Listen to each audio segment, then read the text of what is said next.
Hello welcome friends. तर हे जे लेक्चर्स जे रेकॉर्ड करणार आहेत आपण ते 8 to 10 डेजपर्यंत 8 डिसेंबरपर्यंत कंप्लीट होऊन जातील. त्यानंतर एक 5-6 दिवस हे लेक्चर राहतील. त्यानंतर ॲटोमॅटिकली वॅनिश होऊन जातील तुमच्या गुगल ड्राईव्हवरून. सर्टन टाईम लिमिटेशन यासाठी की तुम्ही लेक्चर लवकरात लवकर पाहावेत यासाठी. आणि रोजच्या रोज 1-2 लेक्चर्स मी अपलोड करत जाईल. तर तुम्ही रोजच्या रोज बघत जावं, म्हणजे रोजच्या रोज तुमचं डेली होईल. नाहीतर काय होतं आहे की लेक्चर्स अपलोडेड आहेत, मी नंतर पाहतो एका दिवशी 5-6 लेक्चर बघायचे. तर there is no such a meaning. ते लेक्चर बघण्यात पण काय अर्थ नाही आहे. तर रोजच्या रोज हे 1 तासाचे 2 तासाचे लेक्चर असतील तर तुम्ही रोजच्या रोज काय करायचं बघून घ्यायचे. आणि हे लेक्चर पाहताना तुमच्यासमोर बेअरॅक्ट्स पाहिजेत आणि स्वतःचे एक नोट्स पाहिजेत. आता मी भलेही तुम्हाला PDF नोट्स मी देत जाईल व्हॉट्सअपवरती, पण तरी पण काय करायचं आहे की आपले स्वतःच्या हँडरायटिंगमध्ये नोट्स लिहायचे आहेत. भले तुम्ही एक्झाम देत असाल किंवा देत नसताल किंवा पास होणार आहात पास होणार नाहीत, पण हे आपल्याला तेवढं माहिती आहे की आपण स्वतःचं 100% अभ्यास चांगला केलेला आहे. एक तुम्हाला नॉलेज मिळणार आहे की हां आपण असं लॉचा असा अभ्यास करायला पाहिजेत, असा आपण स्टडी करायला पाहिजेत. आपला एक ज्ञानामध्ये थोडीशी भर टाकायला पाहिजेत. एनलायटन करतो आहे आपण स्वतःला. तर थोडीशी रिव्हिजन करू फर्स्ट अँड सेकंड लेक्चरमध्ये. ते ऑलरेडी लेक्चर्स मी अपलोड केलेले आहेत यूट्यूबवरती, तिथेही पाहू शकता. आणि प्लस हे थोडंसं मी रिव्हिजन पर्पज म्हणून परत एकदा टाकतो आहे. तर एव्हिडन्स ॲक्ट आता नवीन आलेला आहे कायदा. तर भारतीय साक्ष अधिनियम असं त्याला नाव दिलं आहे. एव्हिडन्स ॲक्ट काढून भारतीय साक्ष अधिनियम 2023 आला आहे. तर हा ॲडजेक्टिव्ह लॉ आहे, प्रोसिजरल लॉ आहे. आणि 1/7/2024 हा इफेक्ट आलेला आहे जा. तर तुम्ही एक चार्टसुद्धा बनवायचं. जर प्रिलिम्स जर तुम्ही देत असाल तर सगळ्या कायद्यांचं तुम्ही चार्ट बनवायचं आहे. इथं कायद्याचं नाव लिहायचं आहे, नेम ऑफ द ॲक्ट, त्याचं साल केव्हाच आलेला आहे मीन्स इयर, आणि त्याचा विथ इफेक्ट फ्रॉम त्याची डेट लिहायची. असे टोटल 12 ते 13 कायदे आहेत. ते तुम्ही स्वतः एक चार्ट बनवायचं आणि जिथं अभ्यास करताय तिथं लावायचा. Means name of the act like भारतीय साक्ष अधिनियम 2023 आहे. इफेक्ट केव्हापासून आलं आहे 1/7/2024. TP ॲक्ट केव्हापासून आला आहे 1872 आहे, या डेटला आला आहे. महाराष्ट्र रेंट कंट्रोल ॲक्ट इतक्या साली आला आहे 2002 साली, 2000पासून whatever the date may be, तिथून काय आलं आहे विथ इफेक्ट झालेला आहे. तसा एक चार्ट तुम्ही बनवून घ्यायचा आहे. तर ठीक आहे. तर भारतीय साक्ष अधिनियममध्ये आपल्याला काय प्रूव्ह करायचं आहे, means what is to be prove. आपल्याला नेमकं हा एव्हिडन्स ॲक्ट का वाचतो आहे आपण, why we are reading this साक्ष अधिनियम. आपल्याला साक्ष द्यायची आहे, आपल्याला एव्हिडन्स द्यायचा आहे. तर व्हॉट टाईप ऑफ एव्हिडन्स, कशा प्रकारचे आपण एव्हिडन्स देणार आहोत, आणि तो पुरावा कसा सिद्ध करायचा आहे, आणि ते पुरावाचं बर्डन कोणावरती, आणि तो केव्हा म्हणता येईल तो जो पुरावा दिला तो सिद्ध झाला आहे, मीन्स तो प्रूव्ह झाला आहे किंवा डिस्प्रूव्ह झाला आहे असं केव्हा म्हणता येईल, किंवा त्याचं प्रिझम्पशन रिबट झाला आहे की नाही, हे आपल्याला चेक करण्यासाठी भारतीय साक्ष अधिनियम काय करतं, नियम घालून देतं आहे. एक बॅक ऑफिसचं काम करतं आहे. रोल ऑफ जजमध्ये काय येतं आहे की न्यायाधीशाची ड्युटी काय आहे की फाइंड आउट द ट्रूथ, आपल्याला सत्य शोधून काढायचं आहे. असं म्हणतात की ज्याला सत्य सापडलं तो गौतम बुद्ध झाला. मीन्स त्यांना सत्य का आहे त्याची त्यांना जाण झाली. मग आता न्यायाधीशांच्या समोर जे काही पुरावे येणार आहेत त्या बेसिसवरती स्वतःचं विजडम वापरून ते एक जजमेंट पास करणार आहे. मग इट इज डिफरंट थिंग की ते अपिलेटमध्ये जाऊन ते जजमेंट रिव्हर्स होईल किंवा ते ॲज इट इज राहील, कन्फर्म होईल, दॅट्स अ डिफरंट थिंग. मग व्हॉट इज एव्हिडन्स म्हणजे काय, how to give evidence and who will give evidence. Means मायनरसुद्धा, चाइल्डसुद्धा, इन्सेंट पर्सन पुरावा देऊ शकतो का, टेस्टिफाय करू शकतो की नाही, याबद्दल जे नियम आहेत ते भारतीय साक्ष अधिनियममध्ये घातलेत. तर हा जनरली एव्हिडन्स ॲक्ट आहे तो 3 पार्टमध्ये डिवाइड केलेला आहे. मीन्स एक वॉटर टाईट कंपार्टमेंट म्हणून फर्स्ट आहे तुमचं रेलेव्हन्सीचं चॅप्टर टाकलं आहे की रेलेव्हन्सी ऑफ फॅक्ट, आता आपण या लेक्चरमध्ये फॅक्ट संबंधी, रेलेव्हन्सी फॅक्ट संबंधी आणि फॅक्ट इन इश्यू संबंधी आणि ॲडमिसिबिलिटी ऑफ फॅक्टबद्दल बोलणार आहोत. तर फर्स्ट पार्ट काय झाला की ती फॅक्ट रेलेव्हन्स आहे किंवा नाही. दुसरी गोष्ट त्याचं मोड ऑफ प्रूफ काय असेल, मोड कसा दिला जाईल, मोड ऑफ गिविंग एव्हिडन्स, आणि ते दिलेला एव्हिडन्स जो आहे तो ॲडमिसिबल आहे किंवा नाही, मीन्स ॲडमिसिबिलिटी.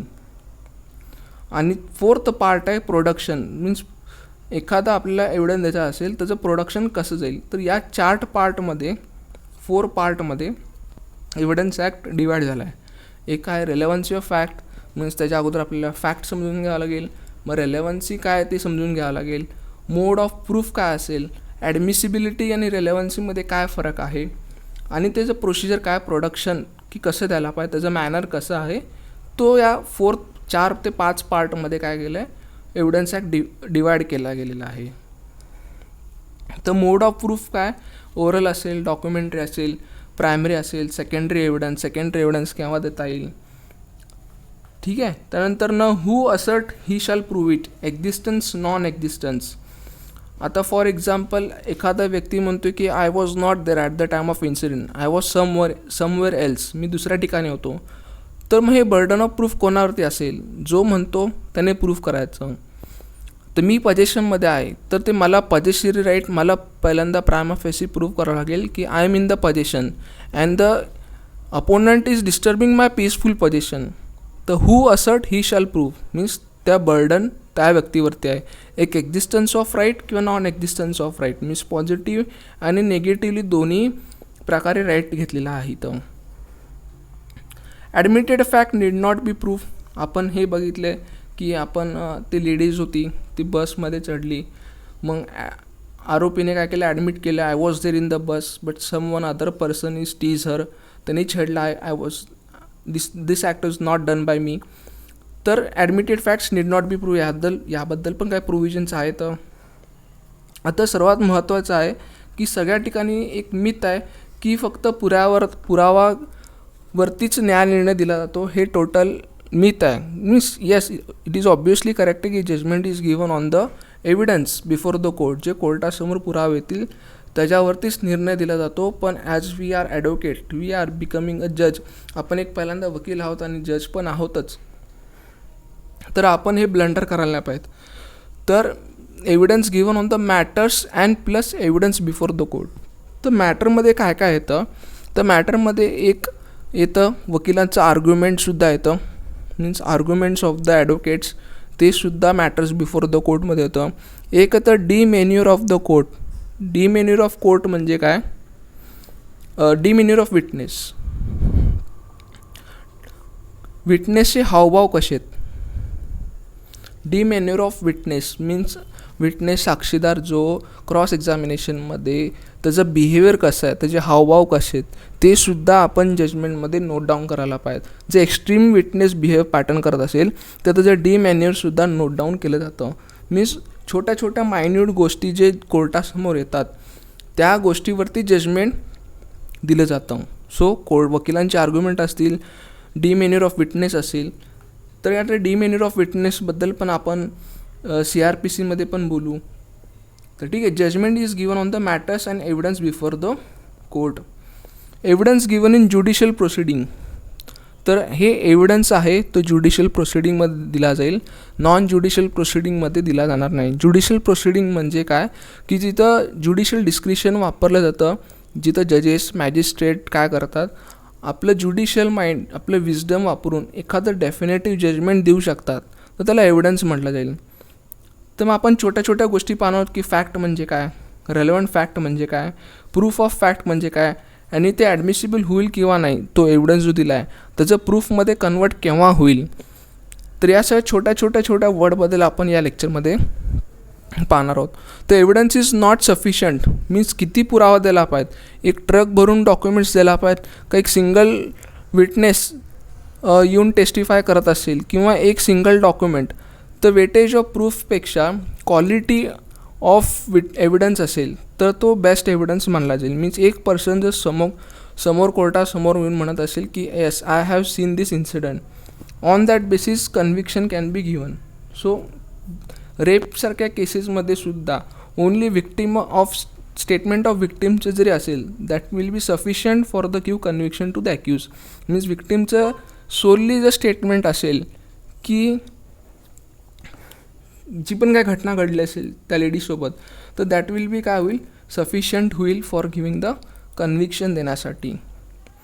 तर प्रूफ म्हणजे काय की इफेक्ट ऑफ एव्हिडन्स, जो काही एव्हिडन्स दिला त्याचं वेटेज पाहून त्याचं प्रिझम्पशन रिबट होतं आहे का नाही होतं आहे, त्याचं इफेक्ट काय होईल, प्रूफमध्ये कन्वर्ट होईल. मीन्स रेलेवन्सी आणि फॅक्ट आणि ॲडमिसिबिलिटी हे गोष्ट, या शब्दांचे अर्थ पाहिल्यानंतर ना आपल्याला एव्हिडन्स म्हणजे काय कळेल आणि त्याचा इफेक्ट काय होय, त्यानंतर ना आपल्याला प्रूफ हे लास्ट गोष्ट कळणार आहे.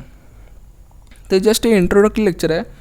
So do not bother about, do not worry about at this time.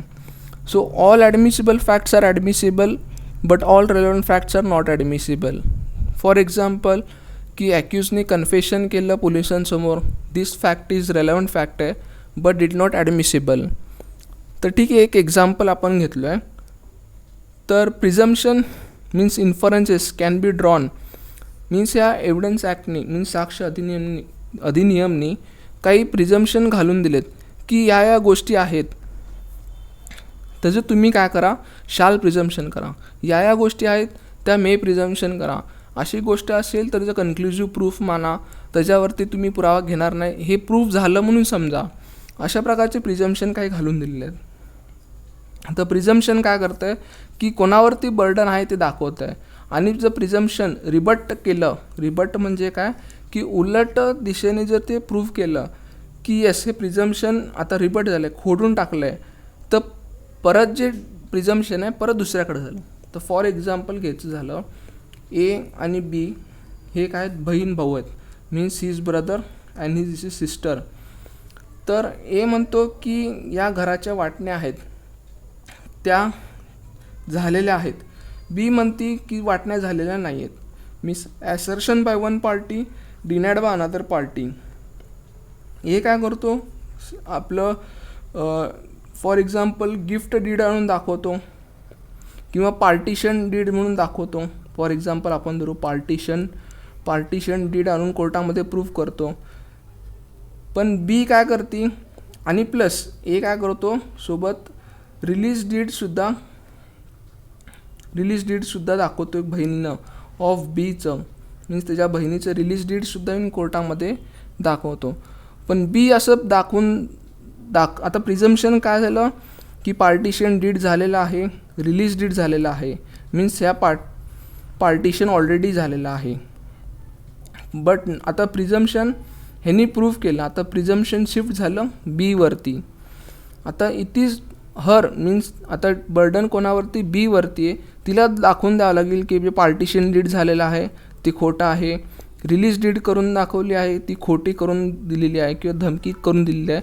This is the burden shift. जर तिने बर्डन प्रूफ नाही केलं तर ऑटोमॅटिकली हे काय होणार आहे, प्रूफमध्ये कन्वर्ट होणार आहे. पण बीनं दाखवून दिलं की पार्टिशन डीड जे आहे ते खोटं आहे आणि रिलीज डीडसुद्धा जोर जबरदस्ती किंवा अंडर इन्फ्लुअन्स करून किंवा प्रेशराईज करून कोवर्शनद्वारे काय केलं आहे, माझ्याकडनं करून घेतलं आहे. नाव again burden shift to the A. Means हे तिनं रिबट केलं.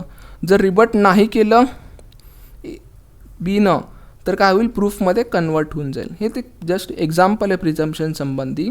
तर प्रिझम्पशन काय करते, कोणावरती बर्डन ऑफ प्रूफ आहे हे दाखवतं आहे. एनं आपले सगळे पॉईंट्स प्रूव्ह केले की पार्टिशन डीड झालं आहे, रिलीज डीड झालं आहे. नाव burden shift to the B. B has to prove. बीनं बहिणीनं पुरावा दाखल नाही केला तर ते ऑटोमॅटिकली प्रूव्ह झालं. तर ठीक आहे, तर या गोष्टी संबंधी आपण प्रिझम्पशनच्या टॉपिकमध्ये बोलणार आहोत. तर प्रिझम्पशन काय करते, एक बर्डन ऑफ प्रूफ दाखवते की बर्डन कोणावरती आहे. तर आता what is relevant fact and what facts can be prove. तर आपण आता अपकमिंग याच लेक्चरमध्ये बघणार आहोत पुढं की फॅक्ट म्हणजे काय, रेलेवंट फॅक्ट म्हणजे काय, फॅक्ट इन इश्यू म्हणजे काय. तर ॲडमिसिबिलिटी इज डिफरंट थिंग आणि रेलेवन्सी इज अनदर थिंग. तर बेस्ट एव्हिडन्स काय की ओरिजिनल एव्हिडन्सेस यायला पाहिजेत. बेस्ट एव्हिडन्स रूल इज की ओरिजिनल आणि डायरेक्ट एव्हिडन्स समोर यायला. डॉक्युमेंटरी एव्हिडन्स असेल तर ओरिजिनल डॉक्युमेंटच समोर यायला पाहिजे. सेकंडरी एव्हिडन्स कोर्ट अलाउड करणार नाही. मीन्स ओरिजिनल असेल तर ओरिजिनल डॉक्युमेंटच यायला पाहिजे. मग कोणत्या परिस्थितीमध्ये सेकंडरी एव्हिडन्स कोर्ट अलाउड करेल किंवा नाही, मी तीच टोटली मग ते ॲडमिसिबल करून घ्यायचं किंवा नाही, तर हे जजचं विजडम आहे, जजवरती डिपेंड आहे. Means admissibility is depend upon the जज, बट रेलेवन्सी हे सेक्शन 3 to 50 मीन्स रेलेवन्सीच्या चॅप्टरमध्ये आपल्याला दाखवायचं आहे. तर आपण करोबोरेशन कॉन्ट्रडिक्शनबद्दल पण बघितलं की एखादी फॅक्ट एखादी करोबोरेट करत असेल, मी सुसंगत असेल तर आपण करोबोरेशन म्हणायचं. आणि एखादी गोष्ट वेगवेगळ्या ठिकाणी वेगवेगळ्यांनी सांगितली जाते मीन्स त्याला कॉन्ट्रडिक्शन म्हणायचं. अगोदरचं स्टेटमेंट म्हणजे पोलिसांसमोर दिलेलं एक स्टेटमेंट, कोर्टासमोर दिलेलं एक वेगळं स्टेटमेंट, ह्याच्यामध्ये तफावत येते, त्याला कॉन्ट्रडिक्शन म्हणायचं. आणि ओमिशन म्हणजे काय, ह्याच्यामध्येच एक वर्डसुद्धा त्याने घेतले, ओमिशन. ओमिशन म्हणजे काय की पोलिसांसमोर एखादी गोष्ट सांगितली नाही आणि for the first time before the court she is revealing another new thing, त्याला काय म्हणायचं, ओमिशन. आधीच्या पार्टमध्ये ओमिशन केलेलं आहे. म्हणजे चीफमध्ये पोलिसांसमोर काय केलं आहे, तिनं सांगितलं नाही, पण फर्स्ट टाईम तिनं काय करते, कोर्टासमोर फर्स्ट टाईम रिव्हील करते म्हणजे उघडकीस आणते. तर त्यामध्ये ओमिशनचा पार्ट आहे. आपण हे सुद्धा बघणार आहोत की कोरोबोरेशन कॉन्ट्रडिक्शन कसं. यासंबंधित तुम्ही तहसीलदारची सिंगची केस आहे तर तुम्ही ती नक्की वाचा जर वेळ असेल तर. तर मेन एव्हिडन्स म्हणजे काय, सबस्टॅन्टिव्ह एव्हिडन्स, ज्याच्यावरती कोर्ट जे आहे ते मेन कन्क्लुजनला येणार आहे किंवा नाही. जसंच मेडिकल एव्हिडन्स असेल, विक्टिमचे स्टेटमेंट असेल, ते एकमेकांना कोरोबोरेट करत आहे, किंवा विटनेसचे काही स्टेटमेंट आहेत ते एकमेकांना कोरोबोरेट करत आहेत. 27 पंचनामा आहे, सगळ्यांना एकमेकांना काय करतो आहे, चेन ऑफ लिंक करतो आहे. तर या गोष्टीला आपण काय म्हणायचं, कोरोबोरेशन म्हणायचं. तर यासंबंधी पण आपण एक अजून उदाहरणं घेणार आहोत अपकमिंग लेक्चरमध्ये. तर आता हा नवीन सेकंड पार्टमधला व्हिडिओ हा. तर भारतीय साक्ष अधिनियम हे कशा लागू होते, तर ज्युडिशियल प्रोसिडिंगला लागू होतो आहे, नॉन ज्युडिशियलला लागू होत नाही. नॉन ज्युडिशियल प्रोसिडिंग म्हणजे का, जिथं एन्क्वायरी बाय कलेक्टर असेल, डिपार्टमेंटल प्रोसिडिंग असेल, तर तिथं हा नॉन ज्युडिशियल प्रोसिडिंगला लागू होणार नाही. ॲफिडेविटला लागू होत नाही, आर्बिट्रेशनच्या प्रोसिडिंगला सुद्धा लागू होत नाही. तर हे MCQला विचारलं जातं आहे, कशाला लागू होतो, कशाला लागू होत नाही. तर यावरती तुम्ही थोडंसं अंडरलाइनिंग करून ठेवा, महत्त्वाचा पार्ट आहे MCQसाठी. तर ॲफिडेविटला केव्हा लागू होतो ते आपण पाहिलंच सेकंड लेक्चरमध्ये, की कोर्टाने जर परमिशन दिलं असेल किंवा एखादी प्रोव्हिजन जर परमिशन देत असेल तर एखादी फॅक्ट काय करू शकतो आपण ॲफिडेविटद्वारे प्रूव्ह करू शकतो. पण भारतीय साक्ष अधिनियमनी किंवा इंडियन एव्हिडन्स ॲक्टनी काय केलं, ॲफिडेविटला एक्सक्लूड केलेला आहे. तर हा एव्हिडन्स ॲक्ट आहे आणि प्लस TP ॲक्ट आहे, ते सर जेम्स स्टेफन यांनी ड्राफ्टेड केलेलं आहे. तर कोर्टाच्या व्याख्येमध्ये काय करते, ऑल जजेस, all magistrate, all persons who are legally authorise to take evidences. पण ह्याच्यात आर्बिट्रेटर येत नाही. जसं CPCमध्ये पण बघितलं, ऑर्डर 26 कमिशनरला सुद्धा प्रायव्हेट पर्सन दिले, त्यांनासुद्धा legally authorise they are also legally authorise person to take evidence, त्यांनासुद्धा कायद्याने अधिकार दिलेत की त्यांनी पुरावे घेऊ शकतात. पण CRPCमध्ये कमिशनरचे प्रोव्हिजन आहेत, पण कमिशनरला as a legally authorise person दिलेलं नाही की तुम्ही पुरावे घ्या. मग अशा परिस्थितीमध्ये काय की जिथं आरोपी आहे तिथल्या ज्युरिडिक्शनचे जे मॅजिस्ट्रेट आहेत किंवा जजेस आहेत त्यांना काय केलं, अधिकार दिलेत, त्यांनी आरोपीचं एक्झामिनेशन करू शकतात, स्टेटमेंट रेकॉर्ड करू शकतात. तर हा एक थोडा डिफरन्स आहे. तर ॲफिडेविट इज नॉट एव्हिडन्स, हा एव्हिडन्स येत नाही. पण एक्सेप्शन केव्हा येतं, लॉ परमिशन करत असेल, फॉर एक्झाम्पल ऑर्डर 39मध्ये टेम्पररी इंजंक्शन असेल किंवा कोर्ट परमिशन देत असेल तर. लेक्स फोरीसुद्धा काय एक लॉ ऑफ लँड आहे, जिथं प्रोसिडिंग इनिशिएट करणार, जिथं प्रोसिडिंग चालणार आहे तर तिथलाच प्रोसिजर लॉ ॲप्लिकेबल होतील, दुसरे प्रोसिजर ॲप्लिकेबल होत नाहीत. तर लेक्स फोरी जी आहे ती इंटरव्ह्यूला नक्की विचारलं जातं की what is mean to be लेक्स फोरी. तर नुसतं लॉ ऑफ लँड एवढं उत्तर देऊन सफिशियंट चालत नाही, तर तुम्हाला एक एक्झाम्पल देणं आवश्यक आहे उत्तर देताना. की for example accused has committed offense in India, but is flee away to the England, and he arrested in England, and he prosecuted in India, brought to the India, and prosecution has been initiated against him in India, आणि law of India will be applicable to him. म्हणजे पण law of proceeding जे आहे ती Indian जे law आहेत ते त्यांना ॲप्लिकेबल होतील. Means law of land applicable होईल. मीन्स जिथं प्रोसिडिंग स्टार्ट केली आहे, मीन्स इनिशिएट केली आहे, तर तिथला प्रोसिजर लॉ ॲप्लिकेबल होईल. त्या ॲफिडेविटमध्ये अजून हा ॲडिशनल पॉईंट आहे की opportunity must be given to the cross एक्झामिनेशनसाठी द्यायला पाहिजेत. आणि इंटरव्ह्यूमध्ये विचारलं जातं की ॲफिडेविटीज हा पुरावा नाही आहे, तर कोर्टामध्ये पुरावे कसे दिले जातात. मीन्स फॉर एक्झाम्पल एखादं डॉक्युमेंट असेल तर आपण बघतो की नोटरी जे आहे ते सुद्धा काय करतात, ॲफिडेविट करून देतात. कलेक्टर असेल ते सुद्धा ॲफिडेविट करून देतात, त्यांना पण काय अधिकार दिलेले आहेत. मग कोर्टात जजेस न्यायाधीश असतील ते सुद्धा काय करतात, ॲफिडेविट करून घेतात. AS आपण बघतो की ॲफिडेविट त्यांच्याकडून आपण करून घेतो. तर मग ॲफिडेविट हा एव्हिडन्स नाही, पण मग एखादी फॅक्ट प्रूव्ह करण्यासाठी केव्हा अलाउड करतं कोर्ट की ॲफिडेविट तुम्ही दाखल करा, असा केव्हा आदेश देतात. तर हे उत्तर आहे की एखादी प्रोव्हिजनचं परमिट करत असेल तर तुम्ही ॲफिडेविट म्हणून प्रूव्ह करू शकता, बट सायमल्टेनियसली अपोनंट साईडला अपॉर्च्युनिटी द्यायला पाहिजे क्रॉस एक्झामिनेशनसाठी. तर मॅजिस्ट्रेट जजेसची डेफिनेशन काय दिली की जनरल क्लॉजेस ॲक्टमध्ये पण दिलेली आहे की डिस्चार्जिंग हिज लीगल ड्युटी म्हणजे मॅजिस्ट्रेट.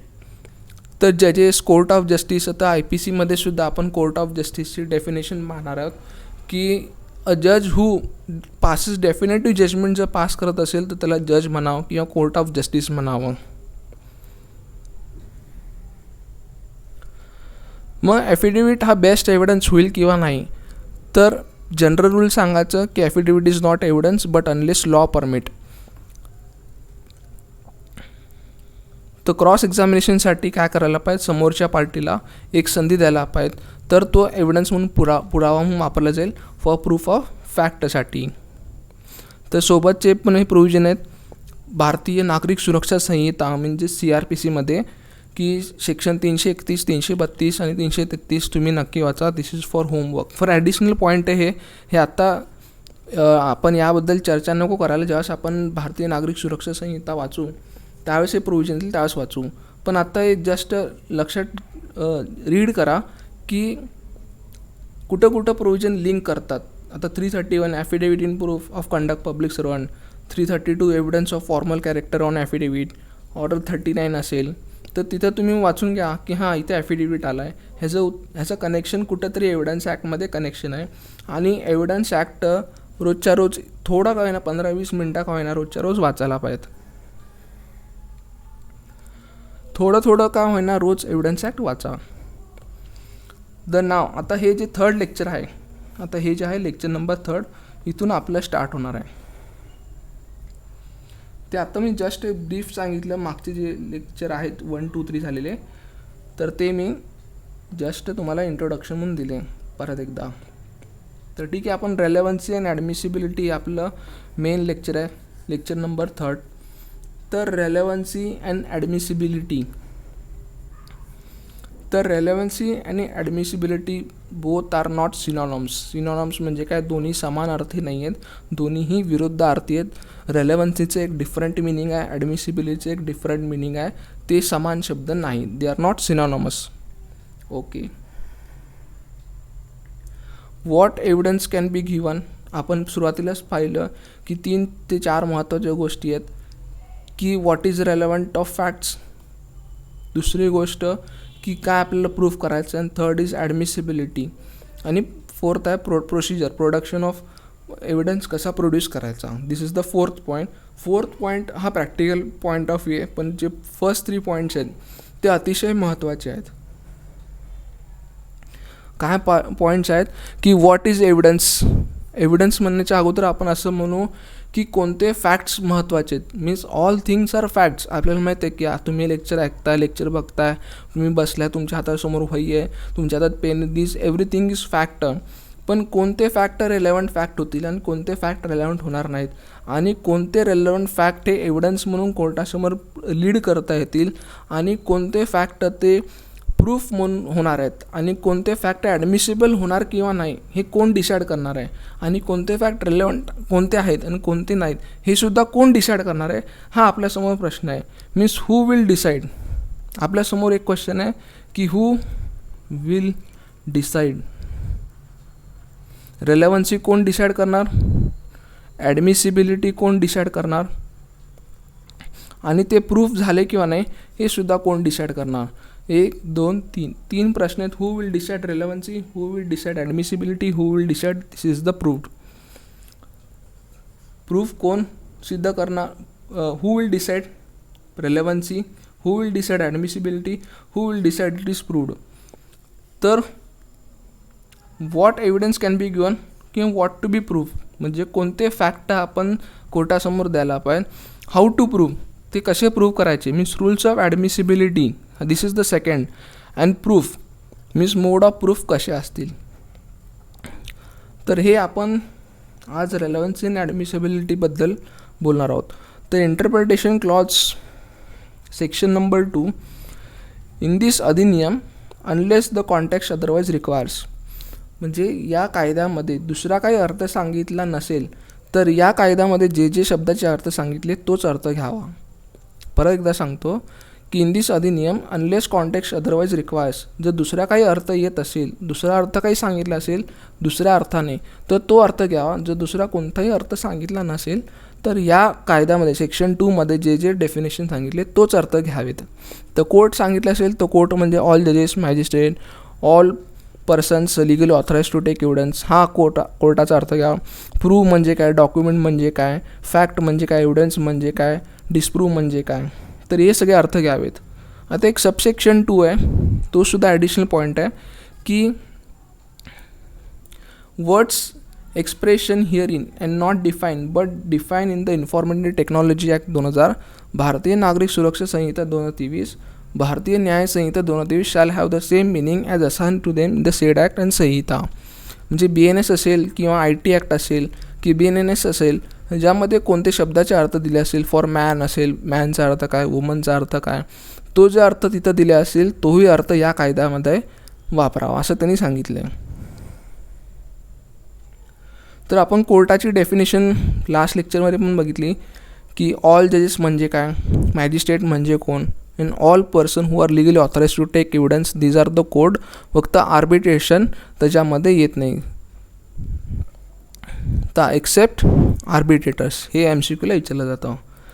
ठीक आहे. आता कन्क्लुसिव्ह प्रूफ, डिस्प्रूव्ह डॉक्युमेंट्स आपण हे अपकमिंग लेक्चरमध्ये पाहू. आजच्या या लेक्चरमध्ये फॅक्ट म्हणजे काय आपण ते बघणार आहोत. फॅक्ट इन इश्यू म्हणजे काय ते पाहू, आणि रेलेव्हन्स फॅक्ट म्हणजे काय, आणि थोडंफार ॲडमिसिबिलिटीबद्दल पण थोडंफार पाहू, आणि नेक्स्ट लेक्चरमध्ये रेलेव्हन्स आणि ॲडमिसिबिलिटीबद्दलच बोलू आपण. तर फॅक्ट्स म्हणजे मीन्स अँड इन्क्लूड्स. तर आपण नोट्समध्ये जाऊ. तर हे बघा, इंटरप्रिटेशन क्लॉज फॅक्ट म्हणजे काय, means and includes is hard and fast definition. आता 3 प्रकारचे डेफिनेशन असतात. फर्स्ट आहे मीन्स, मीन्स म्हणजे काय त्याचा अर्थ सांगते. सेकंड आहे इन्क्लुझिव्ह डेफिनेशन, आणि थर्ड आहे means and includes. Means and includes. Means म्हणजे काय की त्याचा तो शब्दाचा अर्थ सांगितला जातो. इन्क्लुझिव्ह म्हणजे त्या संबंधित त्याच्याशी संलग्न त्याचा अर्थ घेऊन ॲडिशनल तुम्ही जॉईन करायचा. आणि means and includes means as it is जे डेफिनेशन दिले आहे त्याचा तसाच अर्थ घ्यायचा, दुसरा अर्थ घ्यायचा नाही. परत एकदा सांगतो की मीन्स म्हणजे त्याचा अर्थ सांगितला जातो की या शब्दाचा हा अर्थ आहे. इन्क्लुझिव्ह म्हणजे त्याच्याशी संलग्न असलेले काही इतर शब्द त्याला तुम्ही अजून जोडू शकता. त्याबद्दल पण उदाहरण घेऊ. फॉर एक्झाम्पल, आता आंब्याचं झाड, आंब्याचं ट्री, पेरूचं झाड, आणि कॉमा दिला, ETC लिहिलं, तर हा जो ETC आहे हा इन्क्लुझिव्ह डेफिनेशन झालं. आता फॉर एक्झाम्पल आपण ट्री म्हटलं, ट्रीची डेफिनेशनमध्ये आंब्याचं झाड, पेरूचं झाड आणि ETC लिहिलं, ते ETC जे आहे एटसेट्रा, तर ते या संबंधीच फक्त त्याचा अर्थ घ्यायचा. म्हणजे आंब्याचं ट्री, पेरूचं झाड म्हणजे फक्त फ्रूटचे ट्री. काय होतं, फक्त फ्रूट, हे ETCमध्ये फ्रूटचे ट्री आहेत तेवढेच इन्क्लुझिव्ह घ्यायचे. त्यालाच काय म्हणतात, एक इन्क्लुझिव्ह डेफिनेशन, मीन्स त्याच्याशी संबंधित असलेली. आता फॉर एक्झाम्पल खिळा घेतलं, हातोडा घेतलं आणि ETC लिहिलं, तर हे सगळे काय झाले, खिळा हातोडा. ETC म्हणजे काय, आता खिळ्यासोबत हातोडा आला, मग त्यासंबंधी अजून छोटेसे खिळे असतील, स्क्रूड्रायव्हर असेल, तर ते संबंधी जे वर्ड्स येतात त्याला इन्क्लुझिव्हमध्ये घ्यायचं, त्याशी रिलेटेड. आणि मीन्स अँड इन्क्लूड्स म्हणजे काय, hard and fast definition means as it is. So हे इंटरप्रिटेशनच्या सब्जेक्टमध्ये तुम्ही डिटेली ह्याचं स्टडी केलं आहे, पण जस्ट मी एक रिवाईज करून सांगितलं. तर सेक्शन 2F मध्ये काय, 2F, the anything state of thing relation of thing capable of being perceived by the senses, any mental condition of which any person is conscious, म्हणजे सायकोलॉजिकल फॅक्ट. आता for example तुम्ही lecture बघताय, ते सुद्धा काय सेन्सेसद्वारे perceive करताय. तुम्ही बसलाय, एक सेन्सेसद्वारे तुम्ही काय करताय, परसिव्ह करताय, मीन्स तुम्ही एक अनुभव घेताय. Means anything state of thing relation of thing capable of being perceived by the senses. आता फॉर एक्झाम्पल एखादा ॲक्सिडेंट झालेला आहे आणि ॲक्सिडेंट घडल्यानंतर ही सुद्धा एक फॅक्ट आहे. जोरात गाडी चालवली ही सुद्धा एक फॅक्ट आहे. कार डॅश केली म्हणजे डिवायडरला डॅश केली असेल ती सुद्धा एक फॅक्ट आहे. रोडवरती स्पीड ब्रेक मारल्यानंतर टायरचे जे काय म्हणतो ब्रेक मार्क्स असतात ते सुद्धा काय एक प्रकारचे फॅक्टच आहे. तर हे सगळे काय आले, पूर्ण घटना आहे ती सुद्धा काय एक फॅक्ट आहे. So these are bunch of facts केले, मेनी ट्रान्झॅक्शन्स आहेत, ते जर एकमेकांना जरी क्लब केले ती एक मोठी फॅक्ट बनते, ती सुद्धा काय एक फॅक्टच आहे. छोट्या छोट्या गोष्टीसुद्धा फॅक्ट आहेत, पूर्ण इव्हेंट जो झाला आहे तो सुद्धा फॅक्ट आहे. ठीक आहे. तर एनिथिंग मीन्स प्रत्येक गोष्ट फॅक्ट आहे, प्रत्येक स्टेट ऑफ थिंग. नुसतं इथं पेन जरी ठेवला असेल तर फॉर एक्झाम्पल मोबाईल तुमच्या समोर नुसता प्लेस केलेला आहे तर ते एक स्टेट ऑफ थिंगमध्ये आहे, ते सुद्धा काय फॅक्ट आहे. रिलेशन ऑफ थिंग्स, एखादी गोष्ट एकमेकांना कनेक्ट करते, रेल्वेचे ट्रॅक्स काय करतात एकमेकांना कनेक्ट करतात, सो एक रिलेशन ऑफ थिंग्स आहे, ती सुद्धा फॅक्ट आहे. Capable of being perceived by the senses, जी फॅक्ट तुम्ही तुमच्या 5 सेन्सेसद्वारे सेन्स करतात, परसिव्ह करतात, हे काय ती फॅक्ट आहे. सेकंड गोष्ट आहे की any mental condition of which any person is conscious is psychological fact. For example man has a certain reputation is a psychological factor. Means Narendra Modi is a good reputation person, त्यांचे foreign काउन्सिलमध्ये परदेशामध्ये त्यांची respect आहे, हे आपल्याला पण माहिती आहे. We are also respecting our parents, this is psychological factor. ही काय मेंटल फॅक्ट आहे.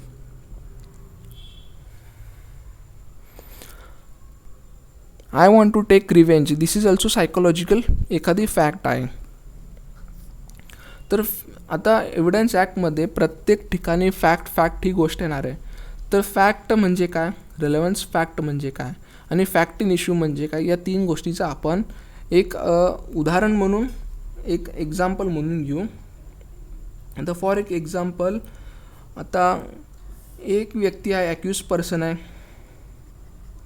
तो सकाळी उठला, ब्रश वगैरे फ्रेशअप वगैरे झाला, कधी योगा करत नाहीत त्याने आज योगा केला, कधी देवाची पूजा करत नाही त्याने आज देवाची पूजा केला, बाहेर पडला, मग बाहेर पडल्यानंतर रिक्षाशी एखादी वाद घातल्यानंतर तो हॉटेलमध्ये गेला, तिथून त्याने नॉनव्हेज वगैरे काय घेतलं, ड्रिंक्स वगैरे घेतले, परत चाकूच्या दुकानात गेला, तिथून त्याने धारदार शस्त्र विकत घेतलं, जेवला, मग त्यांनी शेतामध्ये गेला, त्या माणसाला घेऊन तिथं त्यांनी मर्डर केला. आता हे सगळे काय प्रत्येक फॅक्ट आहे. मी सकाळी उठला ती एक फॅक्ट आहे,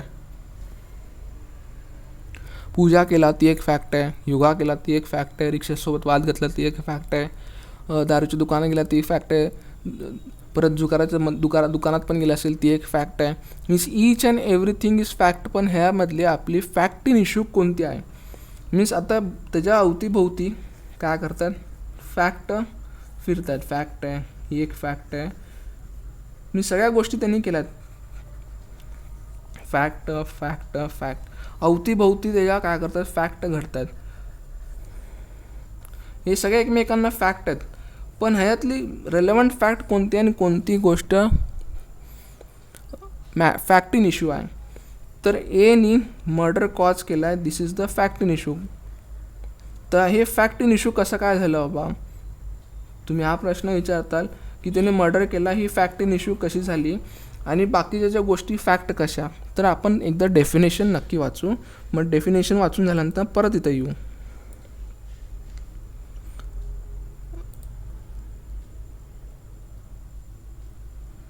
आता याचे थोडे एक्झाम्पल बघू फॅक्टचे, मग आपण फॅक्ट इन इश्यूकडे जाऊ. There are certain objects arrange in certain order in a certain place is also fact आहे. That person heard or saw something is a fact, means त्या व्यक्तीनं ऐकलं किंवा बघितलं ही सुद्धा फॅक्ट आहे. That person said certain words, त्याने काही शब्द उच्चारले, ही सुद्धा एक फॅक्ट आहे.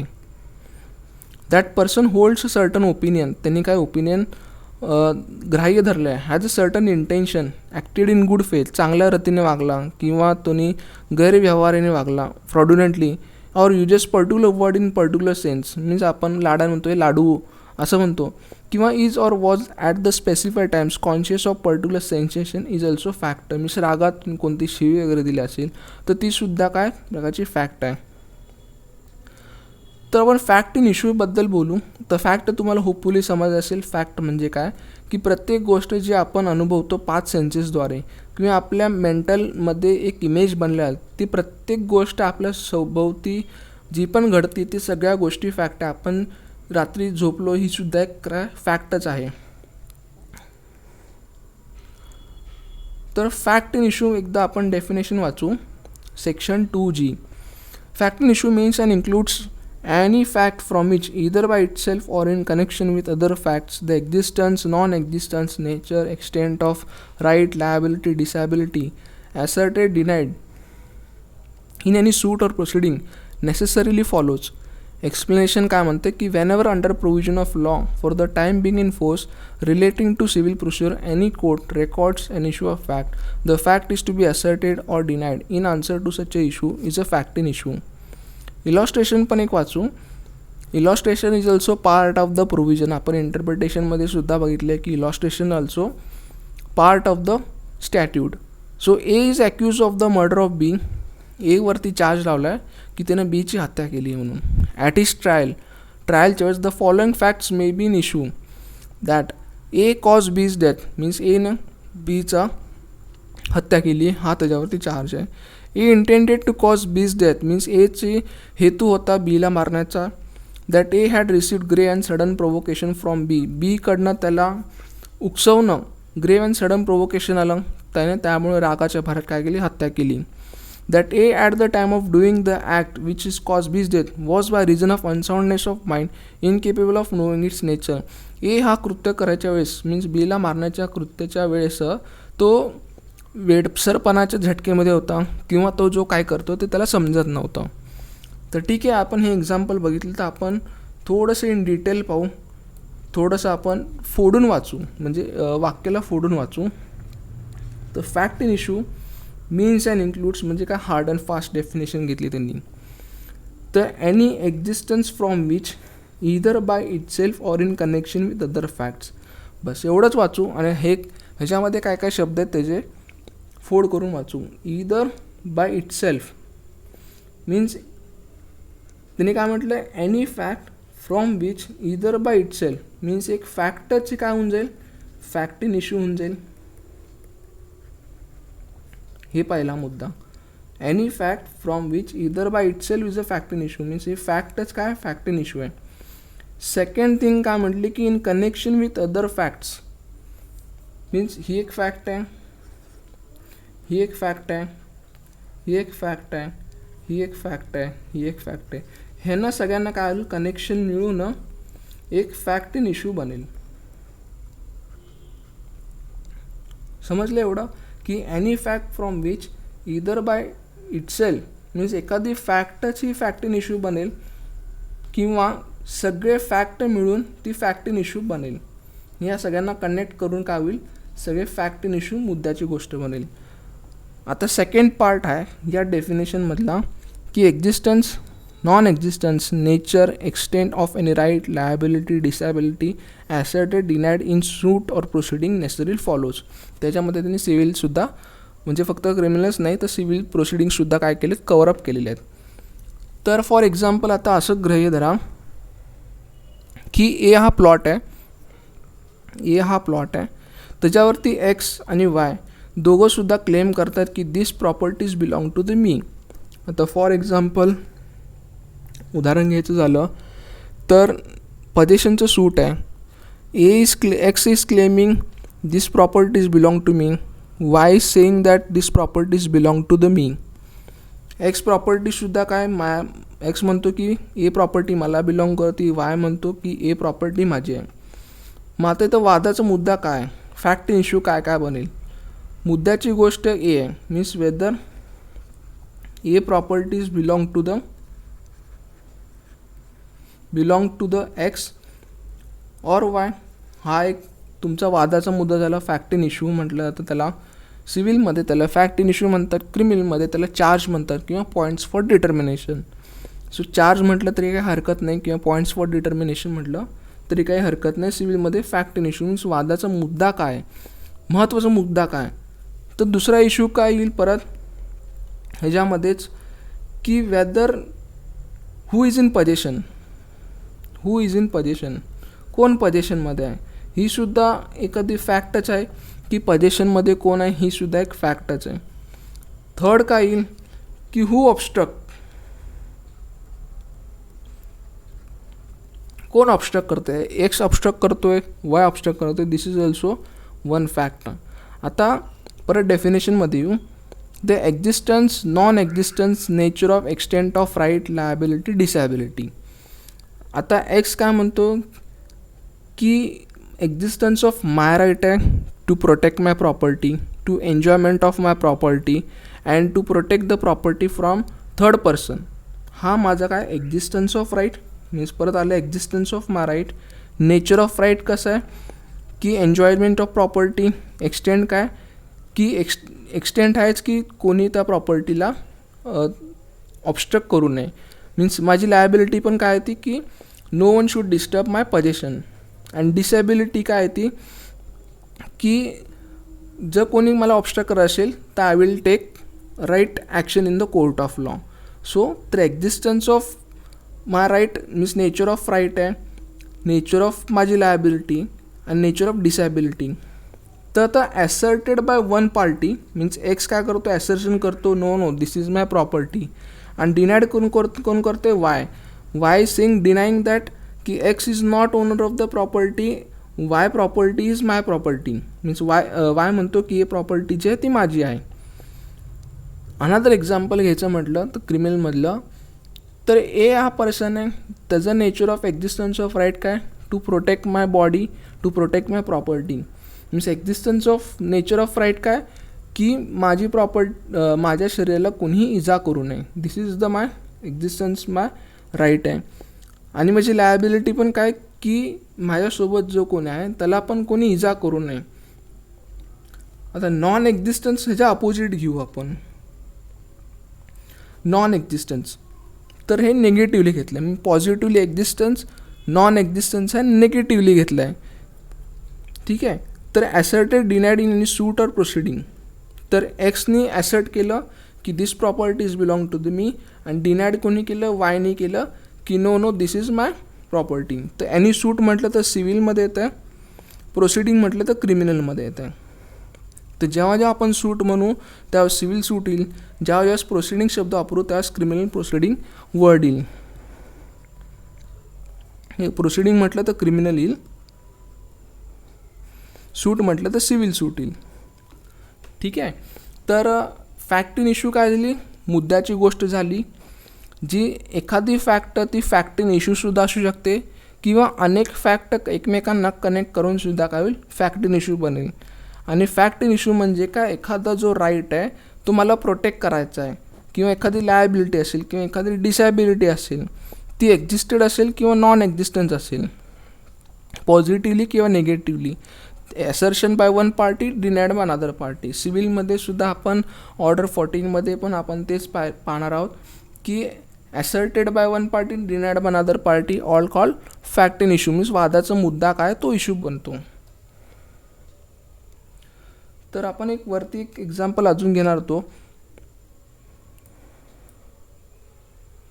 Fact in issue. आता हे क्रिमिनलमध्ये पण मगाशी आपण एक उदाहरण घेतलं की सकाळी तो उठला, सकाळी गेला. आता हे एक्यूजच्या उदाहरणामध्ये जाऊ की मर्डर केलेला त्यांनी. फॅक्ट इन इश्यू काय की ए कॉजेस बीज मर्डर, हे वादाचा मुद्दा आहे. तो सकाळी उठला ही फॅक्ट आहे, पण ती रेलेवंट आहे का? रेलेवंट नाही. हाऊ टू रेलेवंट, ती रेलेवंट कशी होईल? मग त्यांनी पूजा केली, हे रेलेवंट होईल का? तर ते रेलेवंट होणार नाही. कसं रेलेवंट होणार नाही? कारण की ते आपल्याला रेलेवन्सीच्या चॅप्टरमध्ये आपल्याला पाहिजेत की हाऊ इट इज रेलेवंट. आपल्याला एवढंच प्रूव्ह करायचं आहे कोर्टामध्ये की this fact is relevant and I want to give evidence. मग admissibility to admit that evidence, admit करून घ्यायचं आहे किंवा नाही, ते प्रूव्ह करून घ्यायचं आहे किंवा नाही, it is the different thing. पण आपल्याला रेलेवन्सी प्रूव्ह करायची आहे. आपल्या हातात एवढंच आहे ॲज अ ॲडव्होकेट म्हणून की आपल्याला रेलेवन्सी प्रूव्ह करायची आहे. मग त्यांनी काय केलं, हॉटेलमध्ये गेला, तिथून नॉनव्हेज वगैरे घेतलं. मग त्यांनी हत्यार विकत घेतलं. हत्यार विकत घेतल्यानंतर ना त्यांनी शेतामध्ये गेला, अमुक मर्डर कॉज केला. त्यानंतर ना त्याचे शर्ट असेल तो डिस्ट्रॉईड केला, हत्यार आहे ते डिस्ट्रॉईड केला असेल, मेडिकल एव्हिडन्स त्याला काही जखमा झाल्या असतील. मीन्स ऑल दिस काय सगळ्या काही फॅक्ट आहेत. तर वादाचा मुद्दा काय कोर्टासमोर की वेदर ए कॉजेस बीज मर्डर. परत आपण एक बेरॅकमध्ये जाऊ तर आपण हे इलॉस्ट्रेशन बघू that A cause B's death. एनं बीची हत्या केली का नाही हे आपल्यासमोर फॅक्ट इन इश्यू आहे. A intention to cause B's death हे सुद्धा काय फॅक्ट इन इश्यू आहे. A had received grave and sudden provocation from the B. बीने त्याला उकसवलं, त्यामुळे एनं काय केली, हत्या केली. This is the fact in issue. Fact in इश्यूचं आपण थोडंसं अजून डिटेलमध्ये घेऊ. फॅक्ट इन इश्यू हे म्हणजे काय की एक महत्त्वाचा मुद्दा आहे जो कोर्टाला डिसाईड करायचा आहे, त्याला आपण फॅक्ट इन इश्यू म्हणू. की ज्याच्यामुळं कोर्ट एखाद्या कन्क्लुजनला येणार आहे, फायनल डिटर्मिनेशन जे जजमेंटला येणार त्याला आपण फॅक्ट इन इश्यू म्हणायचं, ज्याच्यावर ती कोर्ट मेन फाइंडिंग देणार आहे. ते एक प्रकारचं एक अम्ब्रेला आहे. फॅक्ट इन इश्यू म्हणजे काय, एक अम्ब्रेला आहे. जातं फॉर एक्झाम्पल हे सगळ्या काड्यात, जसं फॅक्ट इन अम्ब्रेला जर बघितलं ते सगळ्या काड्या काय करणार, एकमेकांना जॉईंट करणार आहेत आणि ते काय करणार आहे, फॅक्ट इन इश्यूला प्रूव्ह करणार आहेत. तर इथं फॅक्ट इन इश्यू मुद्द्याची गोष्ट काय की ए कॉजेस बीज murder, this is the fact in issue. मग त्याचं प्रिव्हियस कन्व्हिक्शन होतं, त्याचं रेस गॅस्टे असेल, डिस्कवरी असेल, रिकव्हरी असेल, त्याचा मोटिव्ह काय होता. मग तो जो पर्सन बीज मेला त्याचं डाईंग डिक्लेरेशन असेल, मग ॲक्युजने कुठं कन्फेशन वगैरे केलं असेल, कुठे ॲडमिशन दिलं असेल किंवा कुठं कॉन्स्पिरसी केली असेल, त्याचं प्रिव्हियस कंडक्ट करतं आहे, शो करतं आहे, एक्सपर्टचं ओपिनियन काय, दीज ऑल काय हे सगळे रेलेवंट फॅक्ट आहेत. मी सगळीच गोष्ट फॅक्ट आहे, पण आपल्याला रेलेवन्स दाखवून द्यायचं आहे की हां हे सेक्शन 3 to 50पर्यंत रेलेवंट फॅक्टमध्ये आहे, हे एवढं बसतं आहे. These are the relevant facts. आता कन्फेशन काय रेलेवंट आहे पण ॲडमिसिबल होणार नाही का, confession to police is irrelevant. Means काही अशा गोष्टी आहेत जे सगळ्या रेलेवंट फॅक्ट आहेत पण ते ॲडमिसिबल नाही आहेत. आता फॉर एक्झाम्पल हजबंड अँड वाईफमधलं काही संवाद वगैरे असतील, दो इट इज रेलेवंट आहेत पण ते कोर्टामध्ये ॲज अ पुरावा जर दिला तर ते ॲडमिसिबल होणार का, नाही होणार. ॲडव्होकेट अँड क्लायंटमध्ये काही कन्व्हर्सेशन झाल्या असतील, भले ते रेलेवंट आहेत पण ते ॲडमिसिबल नाही आहेत. That's a different thing. Relevancy and admissibility is both the different things. तर या आपण उदाहरणाकडं परत येऊ. आपण सेक्शन 140 बघू याच लेक्चरमध्ये. सेक्शन 140मध्ये ॲडमिसिबिलिटी ऑफ जज, मीन्स जज विल डिसाईड द ॲडमिसिबिलिटी. 140मध्ये जज विल डिसाईड द ॲडमिसिबिलिटी. तर या सगळ्या काय, या सगळ्या फॅक्ट, महत्त्वाची मुद्द्याची गोष्ट काय फॅक्ट इन इश्यू, बाकी सर्व फॅक्ट गोष्टी आहेत. फॅक्ट सगळ्या गोष्टी फॅक्टच आहेत, पण कोणती गोष्ट रेलेवंट फॅक्ट आहे हे आपल्याला दाखवून द्यायचं आहे. तर आपल्याला फॅक्ट इन इश्यूची डेफिनेशन समजली की एखादी फॅक्ट आहे ती इटसेल्फ फॅक्ट इन इश्यू आहे किंवा अनेक अनादर गोष्टी फॅक्ट्स बनून त्यातली महत्त्वाची गोष्ट ही फॅक्ट इन इश्यू बनू शकते. आणि एक्झिस्टन्स ऑफ राईट असेल किंवा नॉन एक्झिस्टन्स ऑफ एखादा नेचर ऑफ राईट असेल किंवा लायबिलिटी असेल, डिसॅबिलिटी असेल, त्या संबंधी आहे. एक तर तो कोण ॲसर्शन करणार आता ए काय म्हणेल की नाही मी नाही डेथ केलं. Assertion by one party means prosecution is alleging that नाही एनेच बीचा मर्डर केला आहे, आणि ए ॲक्यूज काय करतो, डिनाईड करतो, no I have not murder of B, I am not murder, मी मर्डर केलेलं नाही, असं तो डिनाईड करतो. क्रिमिनलमध्ये, सिव्हिलमध्ये राईट संबंधी एखादं सिव्हिल राईट संबंधी असेल, पजेसिव्ह राईट असेल, ठीक आहे.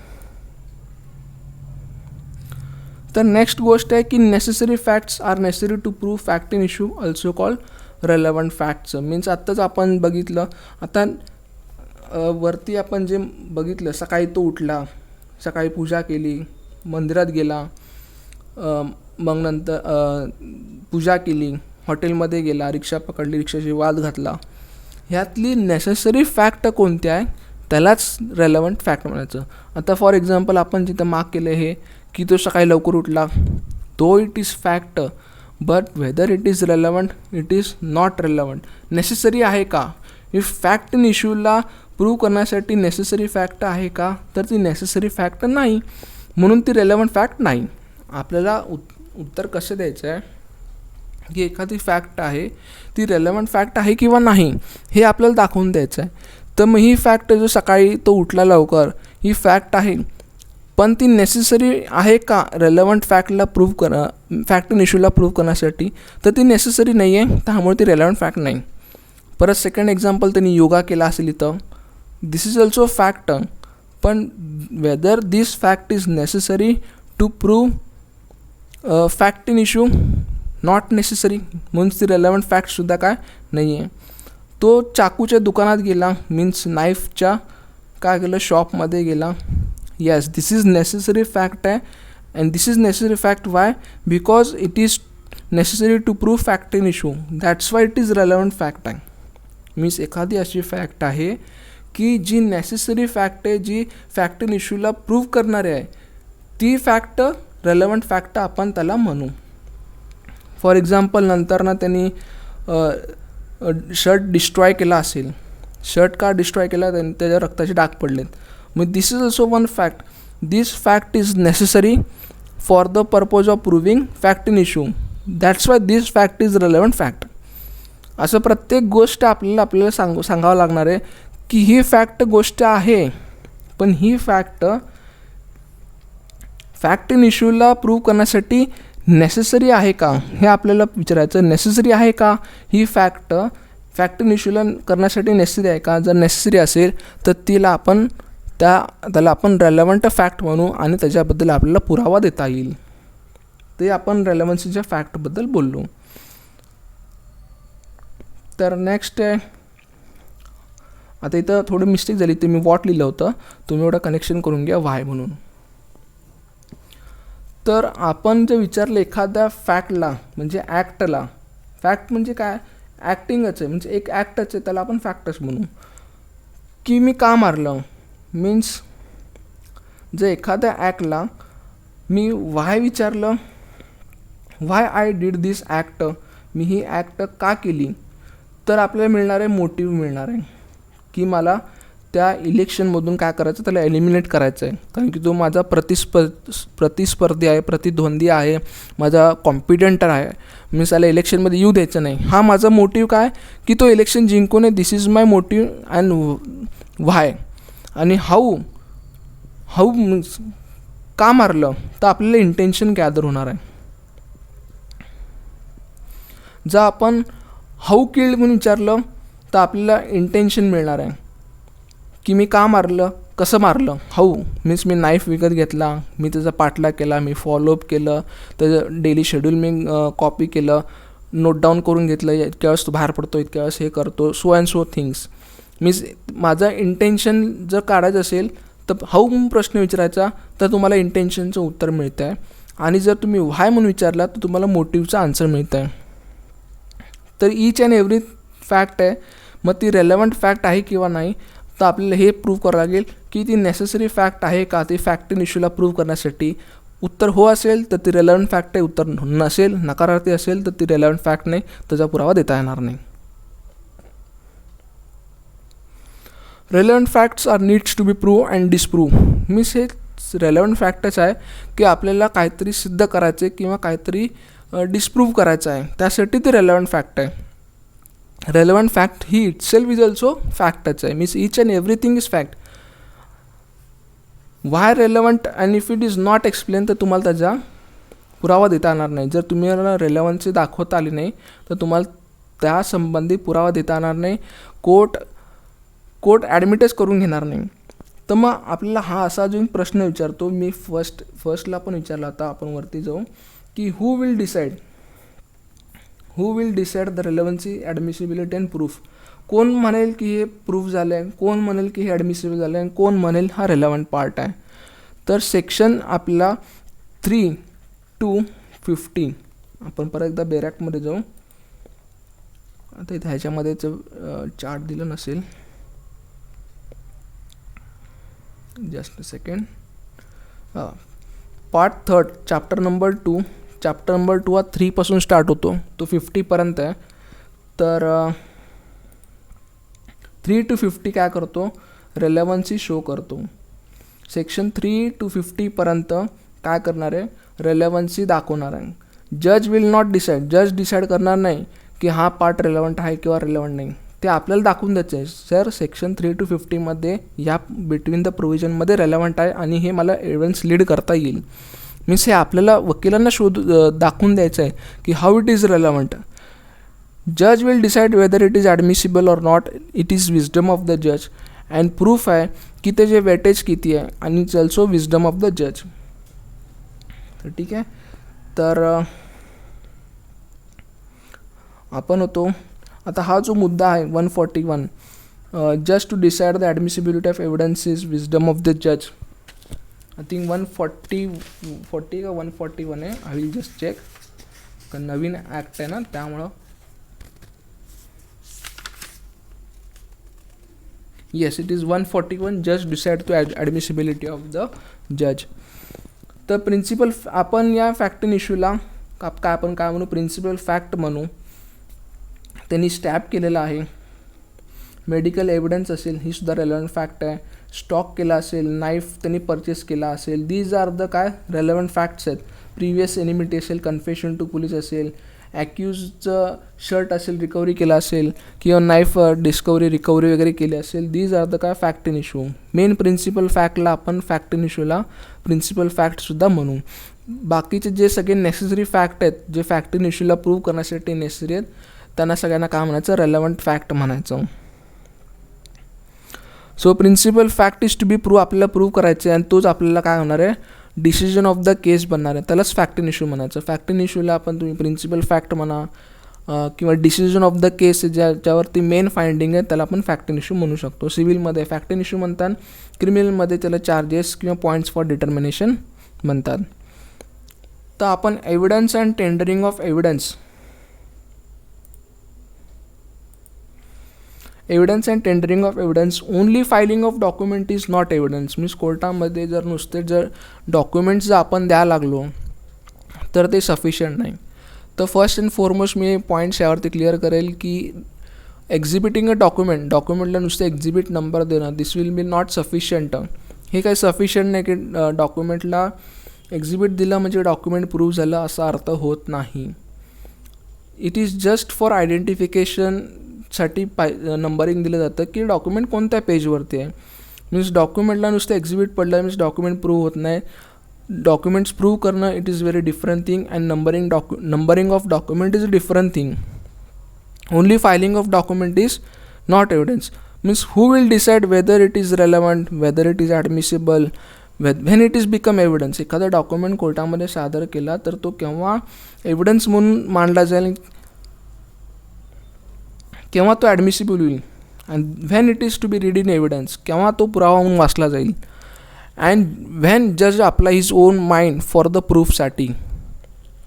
आता तो डॉक्युमेंट संबंधी आपण नेक्स्ट पार्टमध्ये बघणारच आहोत, प्रूफच्या चॅप्टरमध्ये, डॉक्युमेंटरी चॅप्टरमध्ये.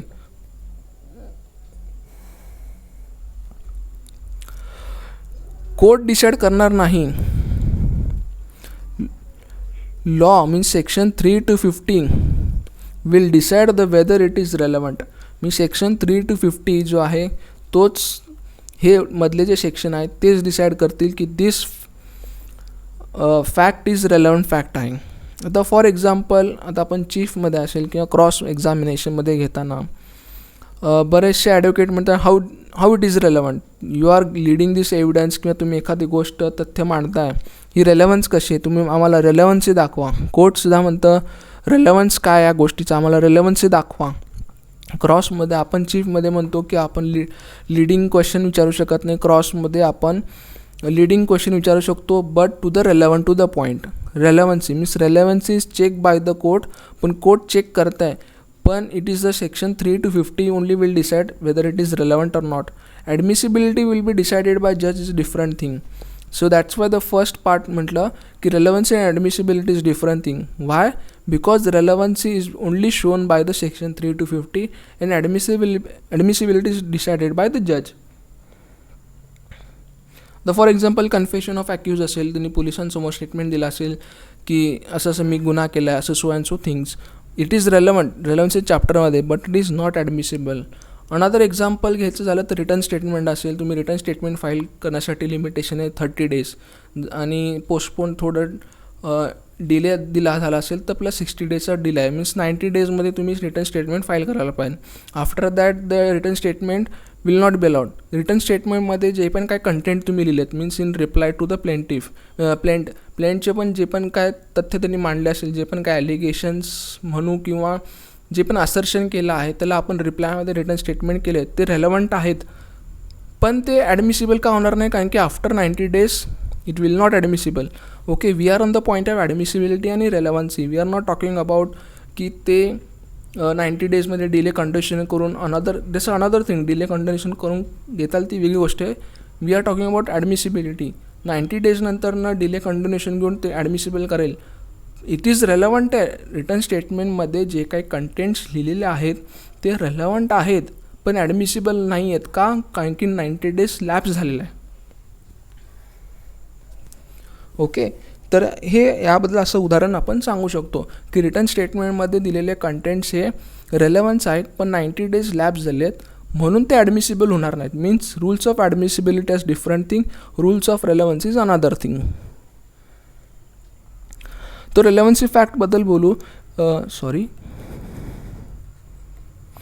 सेक्शन 3 to 50 भारतीय साक्ष अधिनियममधले रेलेवन्सी ऑफ फॅक्टबद्दल बोलतात की लॉजिकल रेलेवन्सी आणि लिगल रेलेवन्सीमध्ये काय फरक आहे. तर जनरल रूल हेच आहे की आपण we are in the court also, कोर्टमध्ये सुद्धा आपण म्हणतो की हाऊ इट इज लॉजिकल कसं आहे. तर लॉजिकल रेलेवन्सीचं काही एक संबंध नाही कोर्टामध्ये, तर लिगल रेलेवन्सी मीन्स सेक्शन 3 to 50 जे पॉईंट्स लिगल रेलेवन्सीमध्ये येतात, कोर्ट त्याचीच परमिशन देणार आहे एव्हिडन्स लीड करण्यासाठी किंवा त्याचीच परमिशन अलाव करणार आहे. टू रिस्ट्रिक्ट ट्रायल लिमिट्सला करण्यासाठी. मीन्स प्रत्येक गोष्ट तर ती लॉजिकली करेक्ट आहे पण लिगली करेक्ट नाही आहे. जर लॉजिकली रिलेवन्स जर देत बसलं तर ट्रायल जे आहे ती 10 वर्ष 20 वर्ष जाईल जर लॉजिकल रिलेवन्सी करत बसलं तर. त्यामुळे सगळ्याला रिस्ट्रिक्ट करण्यासाठी त्यांनी काय केलं, लिगल रेलेवन्सी मी सेक्शन 3 to 50 तिथं रिस्ट्रिक्ट केलं आहे सगळ्या गोष्टींना. कित्येक सारे आपण उदाहरण सांगायचं झालं तर कित्येक साऱ्या गोष्टी आपण लॉजिकली बरोबर आहे पण it is not legally correct. म्हणून लॉजिकल रेलेवन्सीचा काही संबंध नाही, लिगल रेलेवन्सीचा आहे. कारण की आपल्याला ट्रायल रिस्ट्रिक्ट करायची. मीन्स आपण प्रत्येक गोष्टीमध्ये चीफमध्ये किंवा एखादं ट्रायल स्टार्ट झाल्यानंतर प्रत्येक गोष्टीवरती आपण आपलं लॉजिक लावून जे की रिजनेबल आहे, लिगली आहे, लॉजिकली रेलेवन्सी दाखवत आहे, पण जर असं करत गेलं तर ते ट्रायल काय होणार आहे, पोस्टपोन होत राहणार आहे सारखी. त्याला ट्रायलला रिस्ट्रिक्ट करण्यासाठी लिगल रेलेवन्सी काढलेली. त्यामुळे सेक्शन 3 to 50 लिगल रेलेवन्सी असेल तर त्याबद्दलच एव्हिडन्स काय करता येईल, अलाव केला जाईल. जसं हजबंड वाईफचं पण सांगितलं की त्यांच्यामध्ये हजबंड येऊन सांगितलं की मी असं ऑफेन्स केलेला आहे, तर हजबंड वाईफमधलं जे पण काही सांगितलं असेल it is relevant but not admissible. Advocate client असेल, क्लायंटने येऊन ॲडव्होकेटला सांगितलं की मी असं ऑफेन्स केला आहे, though it is relevant but it is not admissible in the कोर्टामध्ये ॲडमिसिबल नाही. सो भारतीय साक्ष अधिनियमच आहे. भारतीय साक्ष अधिनियम will decide the relevancy and not the court.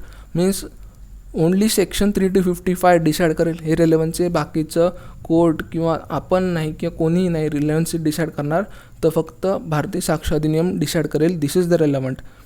Then you are permitted to lead evidence. तर स्टार स्टेजेस सांगितले तुम्हाला. There are 4 stages. First is relevancy, second is admissibility, proof is another thing, weightage of proof is another thing. तर section 3 आपण बघू आता.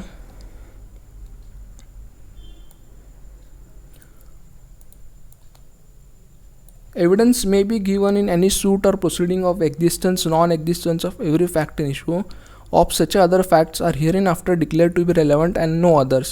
म्हणजे evidence may be given, पुरावा कशाचा देता येईल एखाद्या सूट म्हणजे सिव्हिल सूट, प्रोसिडिंग म्हणजे criminal proceeding, of existence non existence of every fact in issue. Fact in इश्यूमध्ये काय बघितलं की फॅक्ट इटसेल्फ ही फॅक्ट असेल, फॅक्ट इन इश्यू असेल, किंवा अनेक गोष्टी फॅक्ट इन इश्यू बनवून ती फॅक्ट इन इश्यू बनेल. म्हणजे काय की एखादी फॅक्ट आहे जी नेसेसरी फॅक्ट आहे, जी फॅक्ट इन इश्यूला प्रूव्ह करण्यासाठी नेसेसरी फॅक्ट आहे, ती रेलेवंट फॅक्ट असेल तर here in declare after relevant होतील. And of no others means section 3 to 50 are only relevant facts, आणि त्याबद्दलच पुरावा देता येईल, बाकीच्या कोणत्याच गोष्टीचा पुरावा देता येणार नाही. This section shall not enable any person to give evidence of fact which is disentitled to prove any provision of law for the time being in force relating to civil procedure. थोडं सोप्या भाषेमध्ये मी इथं लिहिलं आहे की CPC disentitle the person to give evidence of fact. म्हणजे एखादं CPCमध्ये एखादी प्रोव्हिजन असेल, एखाद्या व्यक्तीला सांगते की तुम्ही याबद्दल पुरावा देऊ शकत नाही, then he will not be entitled as of right to adduce evidence in this court. तर ह्या एव्हिडन्स ॲक्टचा मदत घेऊन तो पुरावा देऊ शकत नाही, असं हे एक्सप्लेनेशन सांगण्याचा प्रयत्न करत आहे. म्हणजे CPC जर एखाद्या पर्सनला बाधा करते, डिसएंटायटल करते, बंधनं घालते की अशाबद्दल तुम्ही पुरावा देऊ शकत नाही, तर या एव्हिडन्स ॲक्टचा ॲज ऑफ राईट म्हणून तुम्ही काय करू शकता, एव्हिडन्स पुरावा देऊ शकत नाही, ह्याचा एक्सप्लेनेशन सांगण्याचा प्रयत्न करत आहे.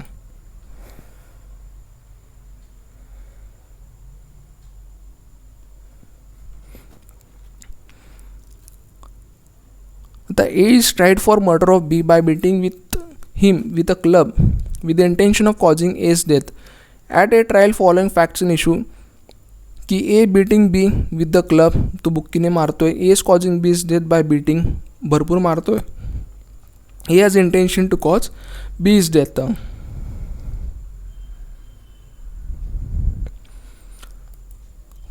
तर आता 141 जे मागाशी मी तुम्हाला म्हटलं होतं की जज is to decide the admissibility of evidence, it is wisdom of the जज. त्यासाठी सेक्शन तुम्ही 141 ओपन करा. मी सुद्धा इथं ओपन करतो, just a second.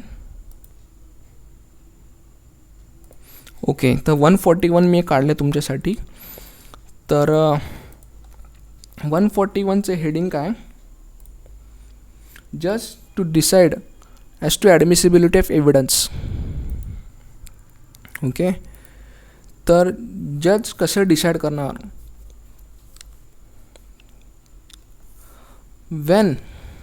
when either party proposes to give evidence of any fact, the judge may ask the party proposing to give evidence in what manner the alleged fact, if proved, would be relevant, and the judge admit the evidence if he thinks that the fact if proved would be relevant and not otherwise. आता for example एखादं तुम्हाला dyeing declaration जर prove करायचं असेल तर first, जर dyeing declaration जर तुम्हाला प्रोड्यूस करायचं तर फर्स्ट तुम्हाला काय दाखवावं लागेल की एचं जे आहे ते डेथ झालेली आहे, मीन्स अजून कोर्टासमोर एची डेथ जी आहे ती अजून प्रूव्ह झाली नाही आहे. तर मग इथं काय म्हटलं त्यांनी की when either party proposes to give evidence of any fact, की काय फॅक्ट द्यायची आम्हाला, डाईंग डिक्लेरेशन द्यायचं आहे, मीन्स ती रेलेवंट फॅक्ट आहे. द जज may ask the party proposing to giving the evidence in what manner allege fact if prove would be relevant. तर आम्हाला एक फॅक्ट डाईंग डिक्लेरेशन प्रूव्ह करायची आहे, पण त्याच्या अगोदर आम्हाला डेथ प्रूव्ह करणं गरजेचं आहे. पण ही फॅक्ट जी आहे जर प्रूव्ह जर झाली, जर इन केस इन फ्युचरमध्ये ए या व्यक्तीचं डेथ हे प्रूव्ह झालं, ते डाईंग डिक्लेरेशन रेलेवंट होणार आहे. इफ प्रूव्ड म्हणजे काय की डेथ ही भविष्यात प्रूव्ह झाली तर हे जे डाईंग डिक्लेरेशन आहे ते वुड बी रेलेवंट होईल. द जज shall admit the evidence if he thinks that if proved, काय प्रूव्ह की डेथ जर प्रूव्ह झाली तर हे जे डाईंग डिक्लेरेशन देतो आहे ते रेलेवंट होईल अँड नॉट अदरवाईज. तर परत एकदा एक एक्झाम्पल देतो की एचं ट्रायल ए कॉज बीज मर्डर ऑफ बी. एनं बीची हत्या केली आहे, पण बीची डेथ अजून प्रूव्ह झालेली नाही आहे कोर्टासमोर. पण ए या व्यक्तीला काय करायचं आहे, डाईंग डिक्लेरेशन म्हणून पुरावा द्यायचा आहे, पण अजून कोर्टासमोर बीची ही डेथ झाली अजूनही पुरावा नाही आहे. मग इथं 141 काय म्हणतं आहे की जज shall admit the evidence, means ॲडमिसिबिलिटी of evidence is totally depend upon the जज. पण इफ प्रूव्ड म्हणजे काय, बीची डेथ जी प्रूव्ह झाली इन केस फ्युचरमध्ये, तर डाईंग डिक्लेरेशन रेलेवंट होईल. तर जज will decide the admissibility of evidence. Second गोष्ट काय म्हणते की second clause, if the fact is propose to be prove is of one of the which evidence is admissible only upon proof of the some other facts. Such a last mentioned fact must be proved before the evidence is given of the fact first mentioned, unless the party undertakes to give proof of such a fact and the court satisfied with the such undertaking. आता यांनी example काय घेतलं आहे की एखादं document आहे जे की ते लॉस्ट झालं आहे किंवा डिस्ट्रॉईड झालेलं आहे. मग ते डिस्ट्रॉईड झालं आहे, आता मी कोर्टासमोर काय आणलं आहे, सेकंडरी एव्हिडन्स झेरॉक्स आणलेली आहे. Xerox in the sense photocopy आणलेली आहे. Xerox is the not proper word. Photocopy मी कोर्टासमोर हजर केलेली आहे. तर ती जी फोटोकॉपी आहे ती माझ्यासमोर आहे, ती रेलेवंट आहे, मग ते ॲडमिसिबल करून घ्या. तर कोर्ट काय म्हणतं आहे की मला अंडरटेकिंग करून द्या की ते जे डॉक्युमेंट आहे ते लॉस्ट झालेलं आहे. मी फर्स्ट थिंग काय प्रूव्ह करायला लागेल की the document is lost. Then कोर्टाची मी परवानगी घेतो आहे की मला सेकंडरी एव्हिडन्स देण्यासाठी परवानगी द्या म्हणून. If the fact is propose to be prove is one of the evidence is admissible only upon the proof of some other fact. Some other fact काय की ओरिजिनल डॉक्युमेंट लॉस्ट आहे किंवा which is not in my position, माझ्या ताब्यामध्ये नाही आहे, किंवा document lost आहे, डिस्ट्रॉईड झालं आहे. Such a last mention fact must be prove, means मला काय दाखवावं लागेल, पहिलं प्रूव्ह करावं लागेल की ते डॉक्युमेंट लॉस झालेलं आहे किंवा डिस्ट्रॉईड झालं आहे. Before evidence is given of the first fact first mention, means मला सेकंडरी एव्हिडन्स देण्याच्या अगोदर मला पहिली फॅक्ट प्रूव्ह करायला लागेल की डॉक्युमेंट लॉस्ट आहे. पण जर पार्टी अंडरटेक करून देत असेल to give proof of such a fact, the court is satisfied with the such undertaking, की मी अंडरटेकिंग देतो की ते डॉक्युमेंट लॉस झालं आहे आणि सेकंडरी एव्हिडन्स ॲडमिट करून घ्यावं. हे एक एक्झाम्पल झालं. सेकंड एक्झाम्पल अगोदरचं आपण घेतलं डाईंग डिक्लेरेशन. सर मी डेथ त्याची झालेली आहे हे मी प्रूव्ह करतो, पण हे डाईंग डिक्लेरेशन ते रेलेवंट आहे आणि ते कोर्टामध्ये ॲडमिसिबल करून घ्यावं. हे रेलेवंट आहे. If proved would be relevant. जर डेथ प्रूव्ह झाली तर डाईंग डिक्लेरेशन मला रेलेवंट होईल. मीन्स इट इज द जज, it is the wisdom of the जज. मीन्स रेलेवन्सी आपल्याला दाखवून द्यावं लागेल की सेक्शन 3 to 50 त्याचं रेलेवन्स आहे, हे आपल्याला पहिल्यांदा सांगावं लागेल. आणि नंतर ना ॲडमिसिबिलिटी घ्यायची किंवा नाही, it is totally depend upon the जज. रेलेवन्सीचा जो पार्ट आहे तो सेक्शन 3 to 50 डिसाईड करणार. ॲडमिसिबिलिटी आहे ते जज डिसाईड करणार. If the relevancy of one allege fact depends upon the another allege fact being first prove, the जज may in discretion either permit evidence of the first fact to be given before the second fact proof, किंवा second require evidence to be given of the second fact before the evidence of given of the first. जजला 2 option त्यांनी दिलेत. आता परत एकदा वाचू आपण. If the relevancy of one alleged facts depends upon the another alleged fact being first proof. आता relevancy of one alleged fact काय द्यायचं आपल्याला, सेकंडरी एव्हिडन्स द्यायचा आहे, which depends upon another alleged fact being first proof. Means ते lost document आहे, आपल्याला हे पहिलं प्रूव्ह करावं लागेल. नाव द जज काय करणार, इन डिस्क्रिशनरी पॉवर आहे, मीन्स ॲडमिसिबिलिटी त्यांच्या डिस्क्रिशनरी पॉवर आहे. इदर काय पहिलं ऑप्शन काय त्यांना, first option is that, first option permit the evidence of the first fact to be given before it the second fact. म्हणजे पहिल्यांदा तुम्ही मला लॉस्ट झालेलं डॉक्युमेंट हे प्रूव्ह करा आणि नंतरनं मला सेकंडरी एव्हिडन्स देण्याची माझ्याकडनं परवानगी घ्या, त्यावेळेस तुम्हाला परवानगी मिळेल. किंवा another require evidence to be given of the second fact. Okay ठीक आहे, मला तुम्ही सेकंडरी एव्हिडन्स द्या, फोटोकॉपी द्या.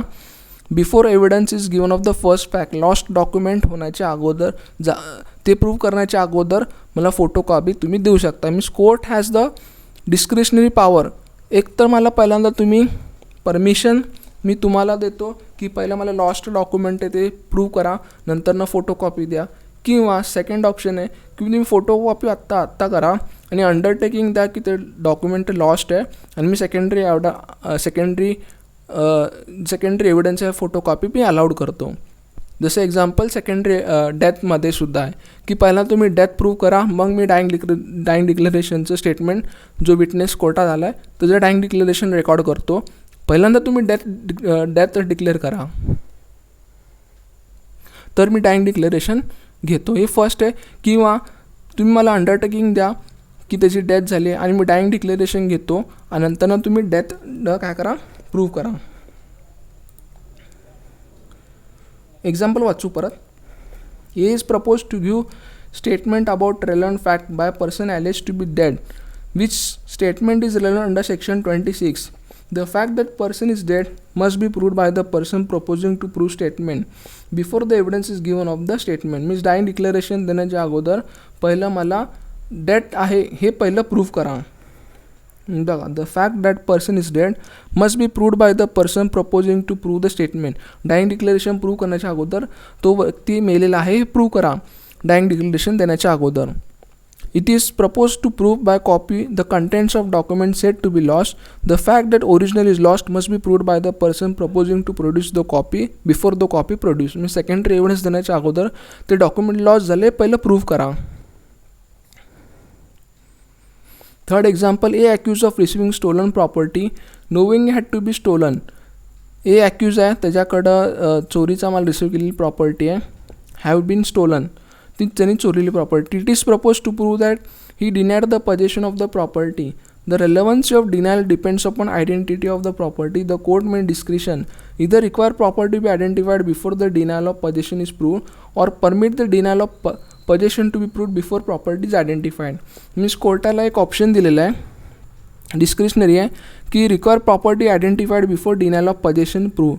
मीन्स ही त्याच्या ताब्यामध्ये असलेली प्रॉपर्टी ही पहिले आयडेंटिफाईड करा चोरीची आहे किंवा नाही, किंवा ते जे आहे परमिशन द्या denial of possession to be prove before property is identified. Means property identify करण्याच्या अगोदर त्याच्या पोजेशनमध्ये आहे किंवा नाही हे पहिलं प्रूव्ह करा.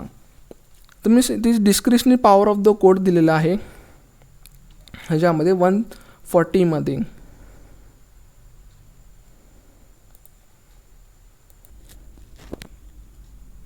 तर हा ॲडमिसिबिलिटी आणि रेलेवन्सीचा पार्ट आहे. तर ऑलमोस्ट आपण कंप्लीट करण्याचा प्रयत्न केला आहे लेक्चरमध्ये. तर नेक्स्ट पार्टमध्ये अजून ॲडमिसिबिलिटी आणि रेलेवन्सी पार्टबद्दल थोडक्यात बोलून घेऊ. थँक्स फॉर वॉचिंग आणि लवकरात लवकर व्हिडिओज वॉच करून घ्या.